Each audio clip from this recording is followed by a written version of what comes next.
কৃষি নির্ভর জেলাগুলোর মধ্যে উত্তরাঞ্চলের জেলা গাইবান্ধা অন্যতম।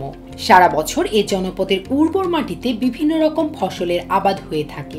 তবে এই অঞ্চলের কৃষিতে নতুন সম্ভাবনার দুয়ার খুলেছেন এক যুবক। এবার জেলায় প্রথমবারের মতো চাষ করেছেন বিদেশি জাতের আঙুর। শীতকালে আঙুর ফলের উৎপাদন বেশি হলেও বর্তমানে সবসময়ই এ ফলের দেখা মেলে, দামও সারা বছর ভালো পাওয়া যায়। গাইবান্ধা জেলা কৃষি সম্প্রসারণ অধিদপ্তর সূত্রে জানা গেছে, জেলায় প্রথমবারের মতো ৮ শতক জমিতে বাণিজ্যিকভাবে আঙুর ফলের চাষ হয়েছে। তবে সরেজমিনে গিয়ে দেখা গেছে, গাইবান্ধার সাঘাটা উপজেলার পুদমশহর ইউনিয়নের টেপা পুদমশহর গ্রামে ৩টি খণ্ড আকারে ৮ শতক জমিতে এ আঙুর ফলের চাষ করা হয়েছে।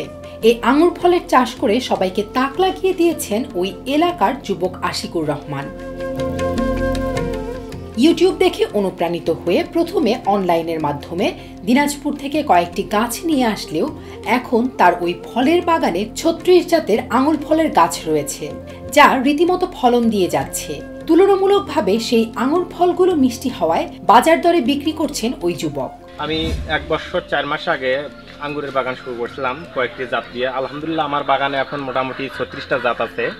তার মধ্যে আমি সেরা জাত বলি বাইকনুর, অ্যাকোলো, ডিকসন, সুপারনোভা, গ্রিন লং, এগুলা গ্লোবাস, এগুলো বাণিজ্যিকভাবে অনেক ভালো একটা জাত। মানে ইউটিউব দেখে আমি দেখলাম, তারপরে অনেক বাগানি ভাই ইনপুট করে গাছগুলো নিয়েছিল, ওখান থেকে আমি কিছু গাছ সংগ্রহ করছি। ৩৬টা গাছ সংগ্রহ করার পর মানে গত বছর আমি কিছু ফলন পাইছিলাম। আশা করি এবার আমার ৩৬টা জাতে ফলন দিবে। গাইবান্ধা জেলা কৃষি সম্প্রসারণ অধিদপ্তরের উপপরিচালক মোহাম্মদ খোরশেদ আলম বণিক বার্তাকে বলেন, বিদেশ থেকে আমদানি করা আঙ্গুরের জাতের তুলনায় এই জাতগুলোর মিষ্টতা অনেক ভালো। আমরা এটি মনে করছি যে ভবিষ্যতে আরও বেশি জনপ্রিয় হবে।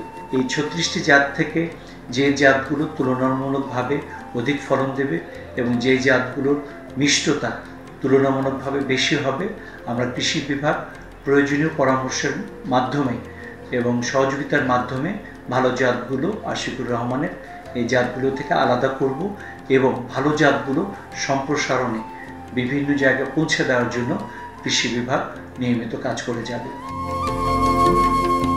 এদিকে আশিকুর রহমানের আঙুর ফলের চাষের সাফল্য দেখে উৎসাহী হচ্ছেন আশেপাশের অন্যান্য যুবকরাও।